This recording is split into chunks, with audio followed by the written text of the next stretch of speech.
Nous sommes un programme du ministère de la Famille, de l'Action sociale et des solidarités qui a œuvré à travailler sur une perspective d'accompagnement des groupes, des femmes, des jeunes et des populations de manière générale dans leur processus d'autonomisation socio-économique. Et nous avons pour cela agi surtout sur la réalisation d'infrastructures pour améliorer les contextes, mais aussi sur la mise à disposition d'opportunités d'emploi et de revenus. Et nous avons démarré depuis 2018 et c'était tout naturel que, en perspective de la fin du programme, que nous puissions nous orienter vers une bonne communication pour rendre visibles les réalisations et les effets que nos réalisations ont eu sur les bénéficiaires de nos programmes, directs et indirects. Et c'était l'occasion pour nous aussi de déployer cette communication, cette caravane et médiatour pour partager, susciter des échanges entre le niveau stratégique qui nous accompagne, le comité de pilotage qui réunit un ensemble d'acteurs du ministère de l'économie, du ministère des finances, du ministère de la famille et d'autres acteurs, la société civile, pour leur permettre d'aller de visu, échanger avec les acteurs et partager faire des échanges directs, procéder à des échanges directs, disons, pour que les acteurs, les bénéficiaires eux-mêmes puissent témoigner de l'intervention et de leur participation inclusive dans tout le processus de mise en œuvre. Donc, au tout début, nous avions travaillé à faire des études de référence pour mieux appréhender les contextes et puis mieux identifier les potentiels, éliminer les acteurs pour les mettre ensemble autour du développement de leur territoire. Nous avons pratiquement atteint 100% de nos cibles. Donc nous sommes heureux en tout cas, d'annoncer que nous avons réussi dans la mesure que les indicateurs, les cibles qui nous étaient fixées ont été atteints et certaines même largement. Donc, nous pouvons dire que nous avons atteint plus de 99%. Parce que, comme je l'ai dit tantôt, nous avons tenté d'opérationnaliser une stratégie de protection sociale, mais qui s'appuyait sur 2 leviers. Donc, regrouper les services techniques déconcentrés autour d'une plateforme technique opérationnelle, donc qui portait l'opérationnalisation du programme, mais aussi les acteurs porteurs de dynamique communautaire. Ensuite, nous avons dit que l'approche conceptuelle du programme sur laquelle est bâtie même l'intervention du PADES, c'est qu'il n'y a pas de personnes vulnérables en tant que telles. C'est le contexte qui contribue fortement à rendre les personnes vulnérables. Là, nous sommes vers la perspective de fin. Nous avons lancé l'évaluation finale du programme. Nous venons d'une table de discussion avec le comité scientifique qui nous accompagne dans la réflexion, parce que un de nos défis aussi, c'était de ne pas se focuser seulement au niveau du niveau opérationnel. L'opérationnel devait alimenter la réflexion pour voir comment contribuer à la revue de nos différentes politiques que nous sommes en train de mettre en œuvre. Et c'est ce qui a amené le programme à mettre en place un comité scientifique qui a accompagné le programme dans la réflexion sur les thématiques qui nous intéressent, donc la création d'un écosystème entrepreneurial. Maintenant, l'autre aspect, c'est la consolidation des acquis. Nous avons toujours travaillé à responsabiliser les communautés, les services techniques qui sont des structures pérennes de l'État, à porter l'opérationnalisation. Nous l'avons toujours, c'est le dispositif de pérennisation que nous avons pensé au tout début. Donc, toutes les conditions sont réunies. Les communautés ont été assez soutenues et assez accompagnées pour qu'elles puissent porter la poursuite de l'initiative. Et nous avons comme perspective immédiate d'accompagner ce transfert de responsabilité, voilà, pendant les 6 prochains mois, pour pouvoir leur permettre de façon durable poursuivre leur dynamique.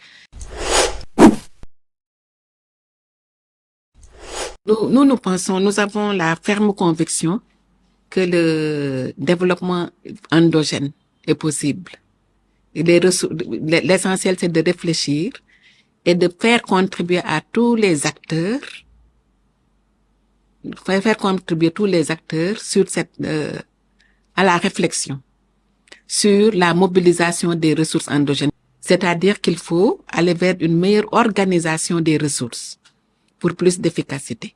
Les collectivités territoriales, quand on planifie, quand on identifie ensemble les besoins, qu'on les met en ordre et qu'on les priorise avec des perspectives plus ou moins moyen long terme, nous avons la ferme conviction que cela est possible.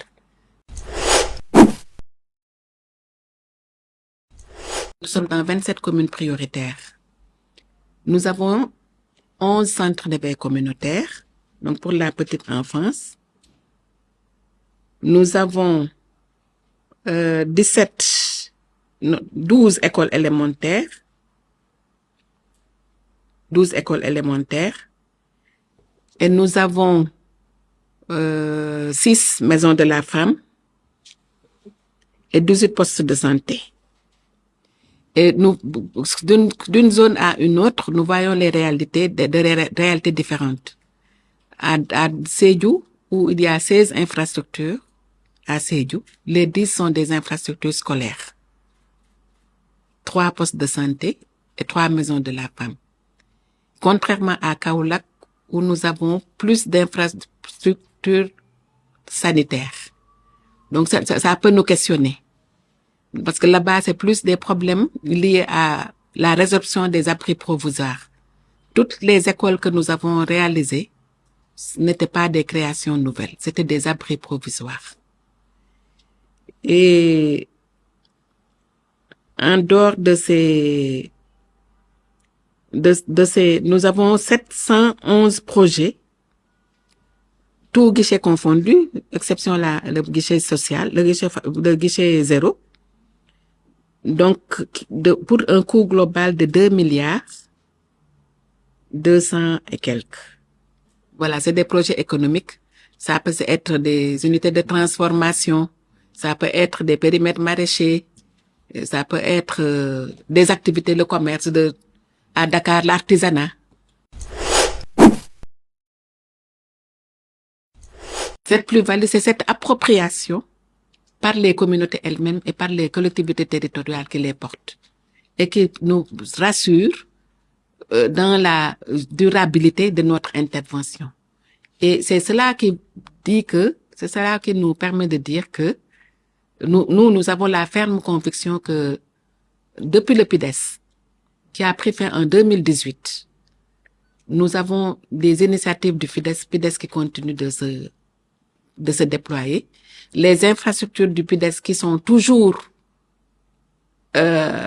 accompagnées par les collectivités territoriales et les bénéficiaires elles-mêmes, qui les entretiennent et qui servent de réceptacle à ces initiatives économiques. Maintenant, le défi, c'est de passer réellement à l'échelle dans d'autres communes prioritaires, dans d'autres communes, d'identifier d'autres régions, pourquoi pas, mais surtout de poursuivre, d'identifier d'autres axes qui viendraient compléter l'offre du PADES et de le faire de façon cohérente.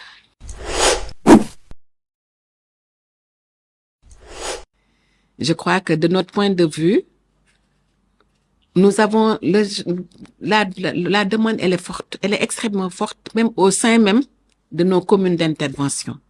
Elle est aussi forte au niveau d'autres régions d'intervention qui souhaiteraient que ces initiatives-là cette initiative puisse venir se dérouler dans leur zone.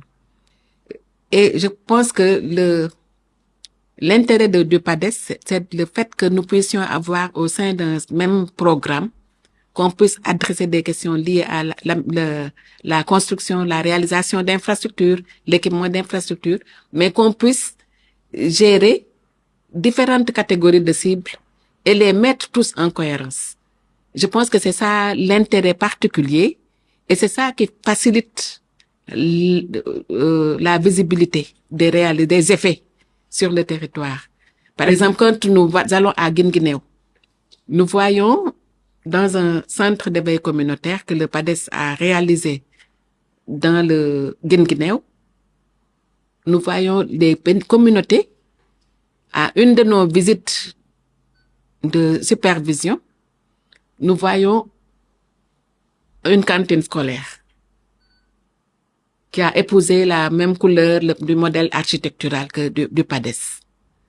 Et maintenant, en leur posant les questions, nous nous sommes rendus compte que c'est le comité de gestion lui-même qui a mobilisé d'autres acteurs de la communauté pour construire une cantine scolaire au profit de l'œuvre. Donc, compléter l'offre.